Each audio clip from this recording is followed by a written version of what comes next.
ಆವಾಗ ಹುಲಿಗನ್ಸುತ್ತೆ, ಅರೆ ಇವನು ಶೇರ್ಖಾನ್ನ ಹಿರಿಯ ಮಗ,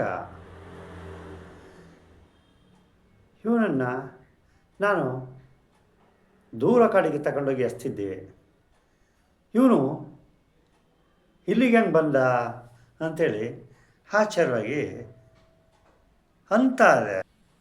ಈ ಮಾತನ್ನು ಆ ಸಾಲಿನಲ್ಲಿ ಪಾಠ ಮಾಡ್ತಾರ ಮಾಸ್ಟ್ರು ಅವರಲ್ಲ, ಆ ಮಾಸ್ಟ್ರು ಕೇಳಿಸ್ಕೊತಾರೆ.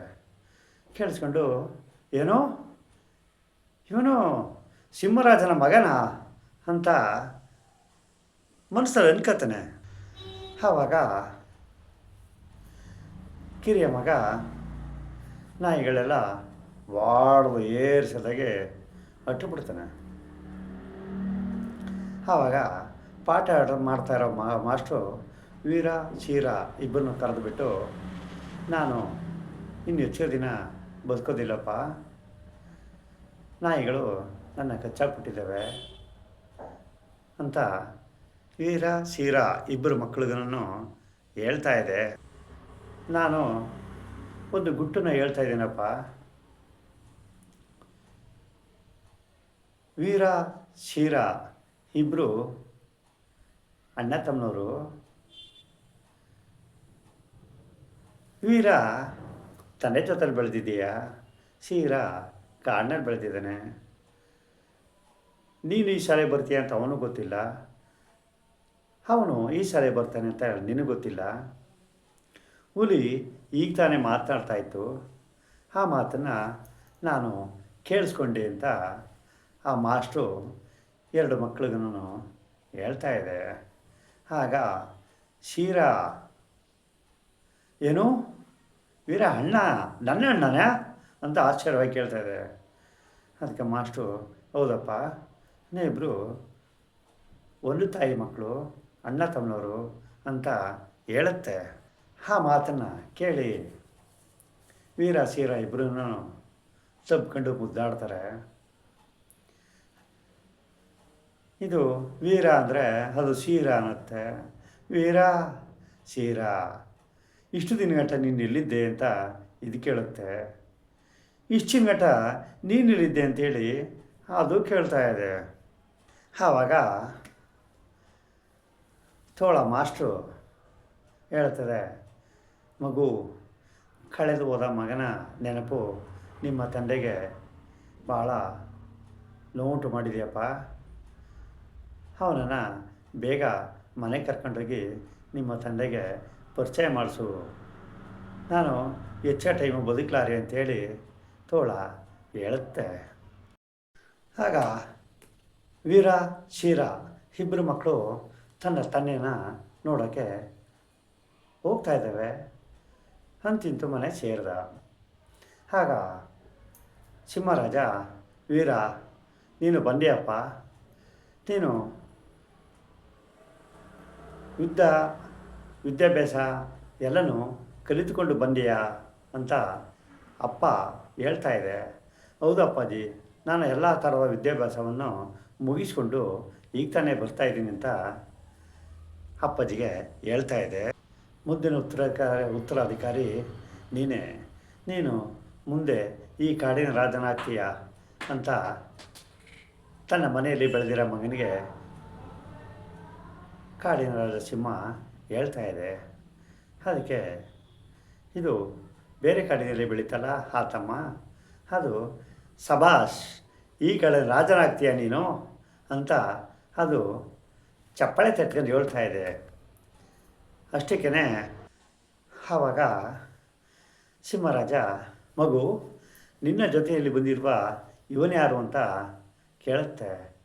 ಆಗ ಅಪ್ಪಾಜಿ, ಇವನು ನಿಮ್ಮ ಮಗ, ಹುಲಿ ನಿಮ್ಮಿಂದ ಬೇರ್ಪಡಿಸಿ ದೂರ ಇಟ್ಟಿದ್ದ, ಈಗ ಇವನು ನಮ್ಮ ಶಾಲೆಯಲ್ಲಿ ಓದುತ್ತಿದ್ದಾನೆ. ಇದನ್ನು ಹುಲಿ ತೋಳವಾದ ಮಾಸ್ಟ್ರಿಗೆ ಹೇಳ್ತಾ ಇತ್ತಂತೆ. ಅದನ್ನು ತೋಳ ನನಗೆ ಹೇಳಿದೆ, ಇವನು ನಿನ್ನ ತಮ್ಮ ಅಂತ ಅಪ್ಪಾಜಿಗೆ ಹೇಳ್ತಾ ಇದೆ. ಆವಾಗ ಹೇಳುತ್ತೆ, ಅಪ್ಪ, ಹುಲಿ ಮುಂದಿನ ರಾಜನಾಗಲಿಕ್ಕೆ ಆಸೆಪಟ್ಟು ಇವನನ್ನು ತುಂಬ ದೂರದ ಕಡೆಗೆ ಸಿದ್ಧ. ಅಷ್ಟೇ ಅಲ್ಲ, ಮುಂದೊಂದು ಸಾರಿ ನನ್ನ ಮತ್ತು ನಿಮ್ಮ ಇಬ್ಬರನ್ನು ಕೊಂದು ಮುಂದಿನ ರಾಜನಾಗಲಿಕ್ಕೆ ಹೊಂಟಿದ್ದ ಅಂತ ಅಪ್ಪಾಜಿಗೆ ಹೇಳ್ತಾ ಇದೆ. ಅದಕ್ಕೆ ಕಾಡಿನ ರಾಜ ಹೇಳ್ತದೆ, ಇರುವೆಗೂ ರೆಕ್ಕೆ ಮೂಡಲು ಶುರುವಾಯಿತಾ ಅಂತ ಸ್ಟೆಂಟ್ ಹೊಡಿತಾ ಇದೆ. ಹುಲಿ ಈ ಕಾಡಿನ ರಾಜನಾಗಲಿಕ್ಕೆ ಏನೇನು ಮಾಡಬೇಕು, ಎಷ್ಟು ಮಾಡಬೇಕು ಅಷ್ಟು ಮಾಡ್ತಾಯಿದೆ. ರಾಜನಾಗಬೇಕಂತೆ ಅದು ಅಂತ ಕೇಳ್ತಾ ಇದೆ. ಅದಕ್ಕೆ ತನ್ನ ಮನೆಯಲ್ಲಿ ಬೆಳೆದಂಥ ಮಗ, ಹೌದು ಪಾಪ ಅಂತ ಹೇಳ್ತಾ ಇದೆ. ಆವಾಗ ಸಿಂಹ ಹೇಳ್ತದೆ, ಕಾಡಿನ ರಾಜನ ಆಗಲಿಕ್ಕೆ ಏನು ಅರ್ಹತೆ ಇದೆ? ಅವನು ನನ್ನನ್ನು ಗೆಲ್ಲಲಿ, ನಂತರ ಅವನು ಮುಂದಿನ ರಾಜನಾಗಲಿಕ್ಕೆ ಯೋಗ್ಯನೋ ಇಲ್ವೋ ಅನ್ನೋದನ್ನು ನಾನು ತೀರ್ಮಾನ ಮಾಡ್ತೀನಿ ಅಂತ ಕಾಡಿನ ರಾಜ ಸಿಂಹ ಹೇಳುತ್ತೆ. ಮರೆಯಲ್ಲಿ ನಿಂತು ಕದ್ದು ಕೇಳುತ್ತಿದ್ದಂಥ ಹುಲಿ ಇವರು ಮಾತನಾಡೋ ಸಂಭಾಷಣೆಗಳೆಲ್ಲ ಕೇಳಿಸ್ಕೊತಾ ಇದೆ. ಆಗ ಹುಲಿ ಹೇಳ್ತದೆ, ಶೇರ್ ಖಾನ್ ಇಬ್ಬರು ಮಕ್ಕಳನ್ನು ಸುಲಭದಲ್ಲಿ ಗೆಲ್ಲಬಹುದು. ಮಗಂಬೋ, ನನಗೆ ಗೊತ್ತು ನೀನು ಇಲ್ಲಿಂದ ಓಡಿ ಹೋಗ್ತಾ ಇದೆಯಾ ಅಂತ. ನೀನು ಓಡಿ ಹೋದರೆ ನಾನು ಇವನನ್ನು ಸುಲಭದಲ್ಲಿ ಸೋಲಿಸ್ತೀನಿ ಅಂತ ಹುಲಿ ಕನಸು ಕಾಣ್ತಾ ಇದೆ. ಆವಾಗ ಕಾಡಿನ ರಾಜ ಸಿಂಹ ಕಾಡಿನ ಪ್ರಾಣಿಗಳೆಲ್ಲಕ್ಕೂ ಡಂಗುರ ಕೋತಿ ಕೈಲಿ ಹೊಡಿಸುತ್ತೆ. ಕೋತಿ ಕಾಡಿನಲ್ಲಿ ಸಭೆ ಕರೆದುಬಿಟ್ಟು, ಕೇಳಿ ಕೇಳಿ, ಮುಂದಿನ ಉತ್ತರಾಧಿಕಾರಿ ಆಗಬೇಕಾದ್ರೆ ಸಿಂಹರಾಜನ ಮಗನನ್ನು ಸೋಲಿಸಿದ್ರೆ ಆಯಿತು. ಸಿಂಹರಾಜನ ಮಗನ ಸೋಲಿಸಿದ್ರೆ ನೀವೇ ಈ ಕಾಡಿನ ರಾಜರು ಅಂತ ಡಂಗೂರ ಹೊಡಿತಾ ಇದೆ. ಆವಾಗ ಅಲ್ಲಿದ್ದಂಥ ಒಂದು ತೋಳ, ನಾನು ವೀರನನ್ನು ಸೋಲಿಸ್ತೀನಿ, ನಾನು ಈ ಕಡೆ ರಾಜನಾಗ್ತೀನಿ ಅಂತ ಕನಸು ಕಾಣ್ತಾ ಇದೆ. ಈ ಕಡೆ ಒಂದು ಕರಡಿ, ನಾನು ಸೋಲಿಸ್ತೀನಿ, ನಾನು ಈ ಕಡೆ ರಾಜನಾಗಬೇಕು ಅಂತೇಳಿ ಕರಡಿ ಕನಸು ಕಾಣ್ತಾ ಇದೆ. ಹುಲಿ ಹೀರ ಸೀರ ಇಬ್ಬರೂ ಜಗಳಕ್ಕೆ ಬಿಟ್ಟು ಒಬ್ಬರು ಸೋಲಿಸ್ತೀನಿ, ನಂತರ ಗೆದ್ದ ಜೊತೆಯಲ್ಲಿ ನಾನು ಅವನು ಸೋಲಿಸಿ ನಾನು ಮುಂದಿನ ಉತ್ತರಾಧಿಕಾರಿ ಆಯ್ತೀನಿ ಅಂತ ಕನಸು ಕಾಣ್ತಾ ಇದೆ. ಮುಂದಿನ ದಿನಗಳಲ್ಲಿ ಇವರ ಒಂದು ಯುದ್ಧ ನೋಡಲಿಕ್ಕೆ ಎಲ್ಲ ಪ್ರಾಣಿಗಳು ಬಂದು ಸೇರ್ಕೋತವೆ. ಆಗ ಆ ಸಮಯ ಬಂದೇ ಬಿಡ್ತು. ಆವಾಗ ಕುಸ್ತಿ ಮಾಡಲಿಕ್ಕೆ ಫೀಲ್ಡಿಗೆ ಕರ್ಕೊಂಡೋಗಿ ಬಿಡ್ತಾರೆ. ಅಲ್ಲಿ ಅನೌನ್ಸ್ ಮಾಡ್ತಾರೆ, ಯಾರಾದರೂ ಪ್ರಾಣಿಗಳಿದ್ದರೆ ಈರನ್ನು ಸೋಲಿಸಿ, ಈರನ್ನು ಸೋಲಿಸಿದ್ರೆ ನೀವು ಮುಂದಿನ ಉತ್ತರಾಧಿಕಾರಿ ರಾಜರಾಗ್ತೀರಾ ಅಂತ ಹೇಳ್ತಾ ಇದೆ. ಇವನು ಅನೌನ್ಸ್ ಮಾಡ್ತಲ್ಲ ಮಾತುಗಳನ್ನ ಕೇಳಿ ಕಾಡು ನಾಯಿಗಳು, ನಾನು ಹೀರನ್ನು ಸೋಲಿಸ್ತೀನಿ, ನಾನು ಯುದ್ಧ ಮಾಡ್ತೀನಿ ಅನ್ನೋದು. ಈ ನಾಯಿಗಳು ಹೇಳೋ ಮಾತನ್ನು ಕೇಳ್ಕೊಂಡು ಚಿರತೆನೂ ಕೂಡ ನಾನು ಯುದ್ಧ ಮಾಡ್ತೀನಿ, ನಾನು ಹೀರನ್ನು ಸೋಲಿಸ್ತೀನಿ ಅಂಥೇಳಿ ಅದು ಲಿಸ್ಟ್ ಕೊಡ್ತಾ ಇದೆ. ಆಗ ಹುಲಿ ನಾನು ಯುದ್ಧ ಮಾಡ್ತೀನಿ ಅಂಥೇಳಿ ಅದು ಹೆಸರು ಕೊಡ್ತವೆ. ಆಗ ಸಿಂಹರಾಜ ಹೇಳುತ್ತೆ, ಇದು ತುಂಬ ಒಳ್ಳೆಯ ವಿಷಯ, ಯಾರು ಗೆಲ್ತಾರೋ ಗೆಲ್ಲಿ ಅಂಥೇಳಿ ಹೇಳುತ್ತೆ. ಆವಾಗ ಹೀರ ಹೇಳ್ತಾನೆ, ಮೊದಲು ನನ್ನ ಜೊತೆ ಯುದ್ಧ ಮಾಡೋರು ಯಾರು, ಮೊದಲು ಬನ್ನಿ ಅಂತ ಕರೀತಾನೆ. ಆಗ ಹುಲಿ ಮೊದಲು ತೋಳ ಬರ್ತಾನೆ ಅಂತ ಹೇಳುತ್ತೆ. ಇಲ್ಲ ನಾನು ಬರಲ್ಲ ಅಂಥೇಳಿ ತೋಳ ಹೇಳ್ತದೆ, ನೀನು ಸಿಂಹನಿಗೆ ಸರಿಸಾಟಿಯಾದವನು, ನೀನು ಹುಲಿರಾಯ, ನೀನು ಹೋಗಿ ಹೀರ ಜೊತೆ ಯುದ್ಧ ಮಾಡು ಅಂತ ಹೇಳ್ತಾ ಇದೆ. ಆವಾಗ ಮೊದಲು ಚಿರತೆನೂ ಸರಿಸಮನಾದ ಪ್ರಾಣಿ, ಮೊದಲೇ ಚಿರತೆ ಯುದ್ಧ ಮಾಡಲಿ ಅಂತ ಘೋಷಣೆ ಮಾಡ್ತಾರೆ. ಆವಾಗ ಸಿಂಹರಾಜನಿಗೆ ಭಾಳ ಕೋಪ ಬರ್ತದೆ. ಎಲ್ಲ ಸರಿ, ಆದರೆ ಮೊದಲು ನೀನು ಯಾಕೆ ಯುದ್ಧ ಮಾಡ್ತಾಯಿಲ್ಲ ಅದನ್ನು ಹೇಳು ಅಂತ ಹುಲಿ ಕೇಳ್ತಾ ಇದೆ. ಆವಾಗ ಹುಲಿ ಹೇಳ್ತದೆ, ಈ ಚಿರತೆ ಜೊತೆ ಈ ಕರಡಿ ಜೊತೆ ಯುದ್ಧ ಮಾಡಿ ಸೋತು ಬಿಡ್ತಾನೆ ವೀರ. ಆವಾಗ ಯಾರು ಗೆಲ್ತಾರೋ, ಕರಡಿನೋ ಚಿರತೆನೋ ಯಾರು ಗೆಲ್ತಾರೋ ಅವ್ರ ಜೊತೆ ನಾನು ಯುದ್ಧ ಮಾಡಿ ನಾನು ಗೆದ್ದು ಬಿಡ್ತೀನಿ ಅಂತ ಹುಲಿ ಹೇಳ್ತಾ ಇದೆ. ಅದಕ್ಕೆ ಸಿಂಹರಾಜ ಹೇಳ್ತಾನೆ, ಇದು ನಿನ್ನ ತಪ್ಪು ಕಲ್ಪನೆ. ನಾನು ನಿಮ್ಮ ಮೂವರ ಜೊತೆ ಯುದ್ಧ ಮಾಡಿ ಗೆಲ್ತೀನಿ. ನೀವು ಮೂವರು ನನ್ನ ಮೇಲೆ ಯುದ್ಧಕ್ಕೆ ಬರ್ತೀರಾ ಅಂತ ಹೀರ ಕೇಳ್ತಾ ಇದ್ದಾನೆ. ಆವಾಗ ಕರಡಿ ಹೇಳ್ತದೆ, ಅದು ಸರಿ ರಾಜ, ನಾವು 3 ಮಂದಿನೂ ನಿನ್ನನ್ನು ಸೋಲಿಸ್ಬಿಟ್ರೆ ನಮ್ಮ 3 ಮಂದಿಯಲ್ಲಿ ರಾಜ ಯಾರಾಗ್ತಾರೆ ಅಂತ ಕರಡಿ ಕೇಳುತ್ತೆ.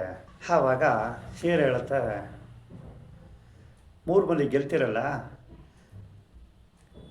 3 ಮಂದಿ ಗೆದ್ದದ್ರಲ್ಲಿ ಪುನಃ ನಿಮ್ಮ 3 ಮಂದಿನೂ ಬಿಡ್ತೀನಿ, ಅದರಲ್ಲಿ ಸೋತವ್ರನ್ನ ಕಳಿತೀನಿ, ಅದರಲ್ಲಿ ಗೆದ್ದವ್ರನ್ನ ಇನ್ನೊಬ್ಬರ ಜೊತೆ ಬಿಡ್ತೀನಿ. ಆವಾಗ ಅದರಲ್ಲಿ ಯಾರು ಗೆಲ್ತಾರ ಅವ್ರು ನಾನು ಕಾಡಿನ ರಾಜನಾಗಿ ಮಾಡ್ತೀನಿ ಅಂತ ಹೇಳುತ್ತೆ. ಆವಾಗ ಹುಲಿ ಒಂದು ಲೆಕ್ಕಾಚಾರ ಹಾಕ್ಕೊಳ್ತದೆ, ವಾರೆ ವಾ, ಈಗ ನಾನು ರಾಜನಾಗೋದ್ರಲ್ಲಿ ಅನುಮಾನವೇ ಇಲ್ಲ, ಗ್ಯಾರಂಟಿ. ಯಾಕಂದರೆ ನಮ್ಮ 3 ಮಂದಿ ಹೀರನ್ನು ಸೋಲಿಸ್ತೀವಿ. ಆವಾಗ ನನ್ನ ಜೊತೆ ಕರಡಿ ಬಿಟ್ಟಾಗ ಕರಡಿನ ಸೋಲಿಸ್ತೀನಿ, ಚಿರತೆಗೆ ಬಿಟ್ಟಾಗ ಚಿರತೆನೇ ಸೋಲಿಸ್ತೀವಿ, ತೋಳನ್ನು ಬಿಟ್ಟಾಗ ತೋಳನ್ನು ಸೋಲಿಸ್ತೀನಿ, ನಾನೇ ರಾಜ ಆಗ್ತೀನಿ ಅಂಥೇಳಿ ಫುಲ್ ಭರವಸೆ ಇಟ್ಕೊಬಿಟ್ಟಿದೆ. ಆಗ ಹೀರ ಚಿರತೆ, ಹುಲಿ, ಕರಡಿ 3 ಮಂದಿಗೂ ಚೆನ್ನಾಗಿ ಎಕ್ಬಿಡ್ತಾನೆ. ಆವಾಗ ನನ್ನ ಹೊಡಿಬೇಡ ಪ್ಲೀಸ್, ನಾನು ಸೋಲು ಒಪ್ಕೊಬಿಡ್ತೀನಿ, ನನ್ನ ಹೊಡಿಬೇಡ ಅಂತ 3 ಪ್ರಾಣಿಗಳು ಸಡಗರಿಕತ್ತವೆ. ಆವಾಗ ಎಲ್ಲ ನೆನೆಸ್ಕೊತದೆ ಹೀರ. ಆಗ ಹೇಳು ಹುಲಿ, ನೀನು ಯಾವ ಥರ ಶಿಕ್ಷೆ ಕೊಡಬೇಕು,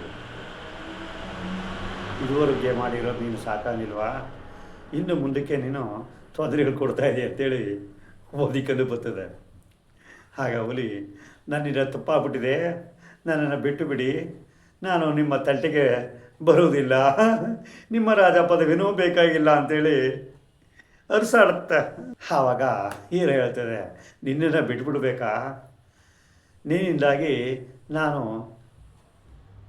ನನ್ನ ಮನೆಯಿಂದ ದೂರ ಇರಬೇಕಾಯಿತು, ನಮ್ಮ ತಂದೆ ತಾಯಿಗಳ ಒಂದು ಪ್ರೀತಿ ಸಿಕ್ಕಿದಾಗಾಯಿತು, ನಿನ್ನಿಂದಾಗಿ ಬೇರೆ ಪ್ರಾಣಿಗಳು ರಾಜನಾಗುವ ಕನಸನ್ನು ಒತ್ಕೊಂಡಿದ್ದ.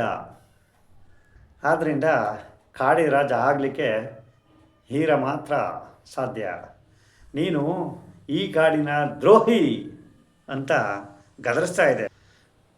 ಇಷ್ಟಕ್ಕೆ ಬಂದಮೇಲೆ ನಿನ್ನನ್ನು ಬಿಡಲ್ಲ ಅಂಥೇಳಿ ಕೊಂದಾಕ್ಬಿಡ್ತೀನಿ ಅಂತ ಹೀರ ಸಿಂಹ ಹುಲಿ ಮೇಲೆ ಅಟ್ಯಾಕ್ ಮಾಡೋಕ್ಕೆ ಹೋಗ್ತಾ ಇದೆ.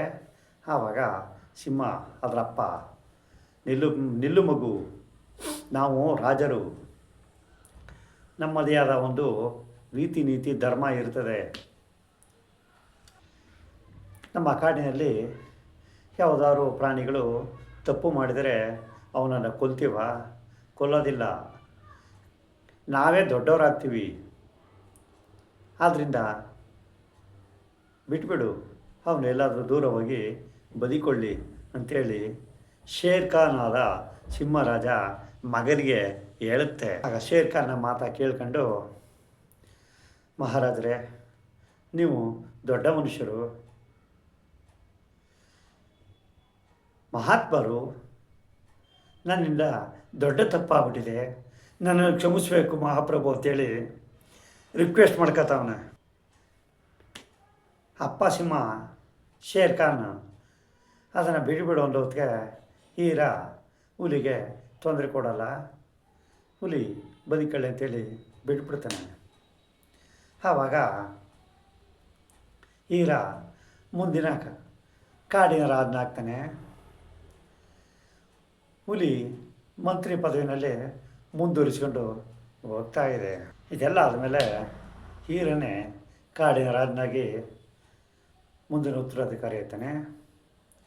ಕಾಡಿನ ಪ್ರಾಣಿಗಳೆಲ್ಲ ಸಿಂಹರಾಜನ ವಂಶಸ್ಥ ಮುಂದಿನ ಉತ್ತರಾಧಿಕಾರಿ ಅಂತೇಳಿ ಕಾಡಿನ ಎಲ್ಲ ಪ್ರಾಣಿಗಳು ಬಹಳ ಸಂತೋಷವಾಗುತ್ತೆ.